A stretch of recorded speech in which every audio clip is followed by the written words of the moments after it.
Mummy mummy mummy कुठे आहे तू? मी तुला शोधतोय. बाहेर वातावरण बघ मम्मी. या वातावरणात एक अशी मस्त गरमागरम प्लेट भजी झाली पाहिजे यार. चल भजी बनवू आज आपण. चल आज तुला गरमागरम भजी बनवते. नमस्कार मित्र आणि मैत्रिणींनो, चला आपण आज गरमागरम मस्त भजे बनवूया. बाहेर पावसाचं वातावरण आहे, त्यामुळे गरमागरम काहीतरी खाण्याची इच्छा होते. ते आपण आज बनवूयात. छानपैकी तुम्हीही बनवा तुमच्या घरी.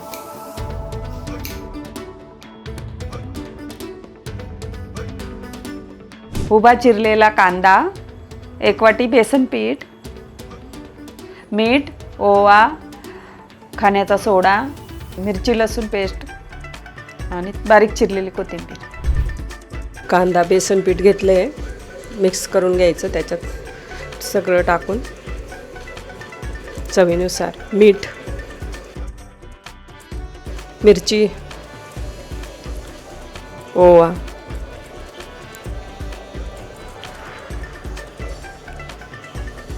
सोडा, चिरलेली कोथिंबीर. पण भजी तळण्यासाठी तेल घेतलेलं आहे. तेल कढईत गरम करायला ठेवलं. लसूण मिरची पेस्ट घेतल्यामुळे तिखट टाकायची गरज नाही त्याच्यात. तुम्हाला अजून तिखट हवं असेल तर तुम्ही मिरची पावडर टाकू शकता. छान एकत्र करून घ्यायचं. मम्मी हा कुठला प्रकार आहे भजनचा? साधी आपली कांदा भजी आहे. अजून कुठले प्रकार येतात तुला भजनचे? आणि ब्रेड भजी, बटाटा भजी, मूग भजी खूप छान छान येतात. अजून विविध प्रकारचे बनवता येतात. बाजरीच्या पिठाची पण बनवतात, ते छान लागते, ती पण कुरकुरीत. तेल आपलं छान तापून झालेलं आहे. छानपैकी आता छोट्या छोट्या भज्या काढूया.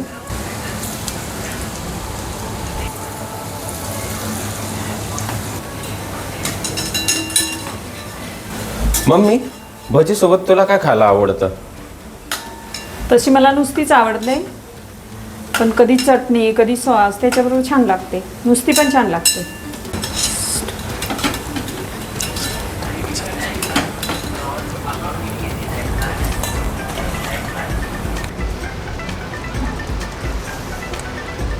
चला अशा प्रकारे आपल्या गरमागरम भज्या तयार झालेल्या आहेत. राहू दे, तसंही तुला भज्या आवडत नाहीत.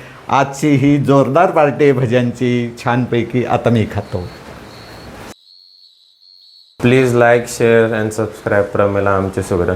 मम्मी भाज्या आणि तू विचारणार ना भज्यांचे किती प्रकार येतात. कांदा आवडतो मला आणि सगळ्यांना आवडतो कांदा. तुला पण आवडतो, त्यामुळे जास्त कांदा घातलाय. कांद्याचे गुण सांग अजून. हे ते यार गरज काय आहे? उगत नको ते.